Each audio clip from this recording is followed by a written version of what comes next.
Assalamualaikum warahmatullahi wabarakatuh. Saya Yolanda selaku moderator. Di sini kami akan mempresentasikan materi tentang stabilisasi politik Orde Baru yang akan disampaikan oleh Ani Sapira, David Endarti, Zahira Ramadhani, Sheila Anjani, dan terakhir Melin Karunia. Kepadanya saya persilahkan.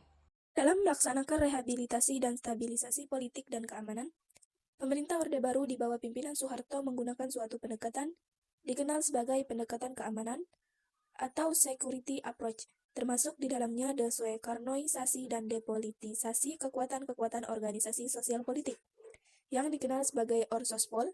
Seiring dengan itu dibentuk lembaga-lembaga stabilisasi seperti Kopkamtib pada 1 November 1965, Dewan Stabilisasi Ekonomi Nasional pada 11 Agustus 1966, dan Dewan Pertahanan Keamanan Nasional pada 1 Agustus 1970.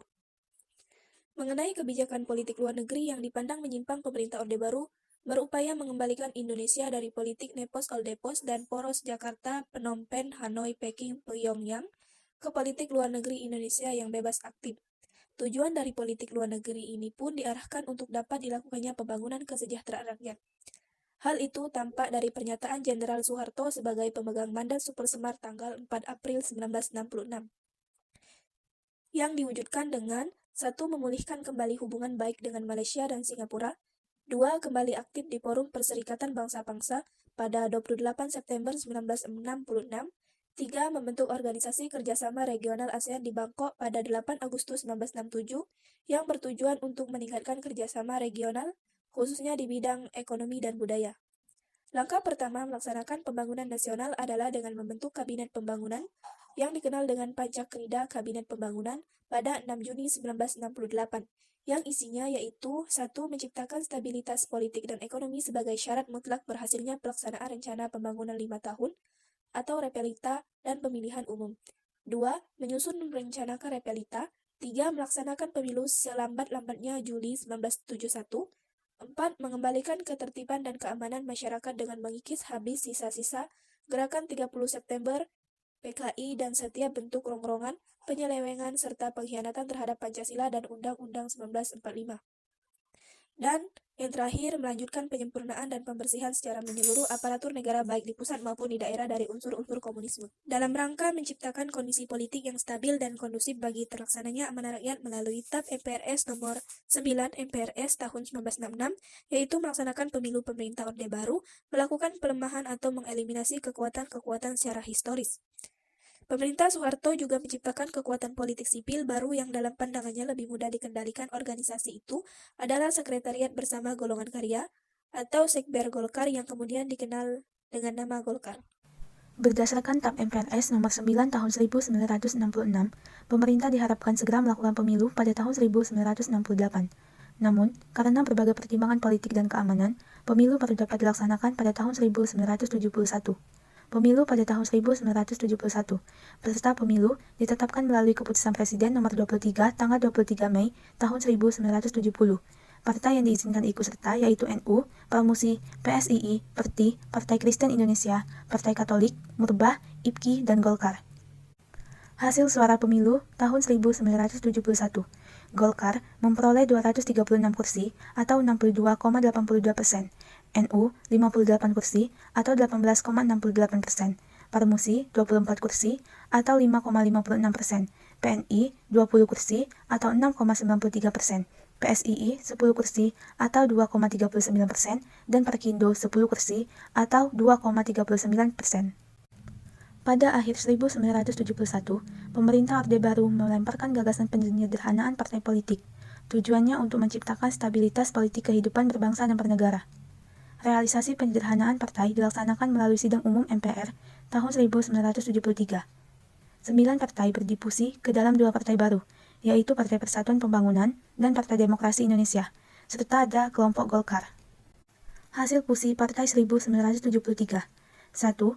Partai Persatuan Pembangunan, berlandaskan nilai-nilai Islam, gabungan Partai NU, Permusi, PSII, dan Perti. 2. Partai Demokrasi Indonesia, atau PDI, berlandaskan pada nasionalisme, gabungan Partai PNI, Perkindo, Partai Katolik, Partai Mubah, dan IPKI. 3. Golongan Karya. Organisasi ini sudah ada sejak 1964.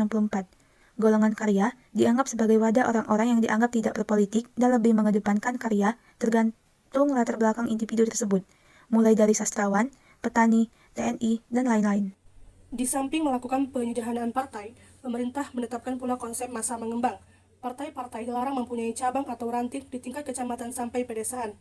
Sementara itu, jalur parpol ke tubuh birokrasi juga terpotong dengan adanya ketentuan agar pegawai negeri sipil menyalurkan suaranya ke Golkar atau monoroyalitas. Pemerintah Orde Baru berhasil melaksanakan pemilihan umum sebanyak 6 kali yang dilaksanakan setiap 5 tahun sekali. 1. Tahun 1971, 2. Tahun 1977, 3. Tahun 1982, 4. Tahun 1987, 5. Tahun 1992, dan 6. Tahun 1997. Semua pemilu yang dilakukan pada masa Orde Baru dimenangkan oleh Golkar. Hal ini disebabkan oleh pengerahan kekuatan-kekuatan penyokong Orde Baru untuk mendukung Golkar. Kekuatan-kekuatan penyokong Golkar adalah aparat pemerintah atau pegawai negeri sipil dan Angkatan Bersenjata Republik Indonesia atau ABRI. Penyelenggaraan pemilu selama Orde Baru menimbulkan kesan bahwa demokrasi di Indonesia sudah tercipta dengan baik. Apalagi pemilu-pemilu tersebut berlangsung dengan slogan luber atau langsung umum bebas dan rahasia. Selain melakukan depolitisasi terhadap oraswal di tingkat kecamatan dan desa, depolitisasi juga diberlakukan di dunia pendidikan, terutama setelah terjadinya peristiwa Malapetaka 15 Januari 1974. Peristiwa Malapetaka 5 Januari 1974 berlatar belakang peristiwa ini diawali oleh kegiatan para aktivis mahasiswa yang tergabung dalam grup-grup diskusi yang mengkritik berbagai kebijakan pemerintah. Sebagai buntut dari peristiwa tersebut, 700 orang ditahan dan 45 orang diantaranya dipenjara. Dan untuk meredam gerakan mahasiswa dikeluarkan SK 028 atau 1974 tentang petunjuk-petunjuk kebijaksanaan dalam rangka pembinaan kehidupan kampus perguruan tinggi.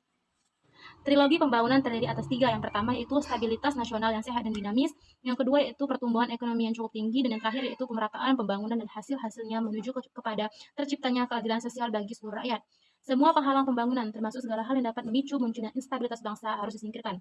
Itulah kira-kira makna pesan yang terangkum dalam trilogi pembangunan, yaitu terwujudnya stabilitas politik dan keamanan, pembangunan di segala aspek kehidupan dan pemerataan pembangunan beserta hasil-hasilnya.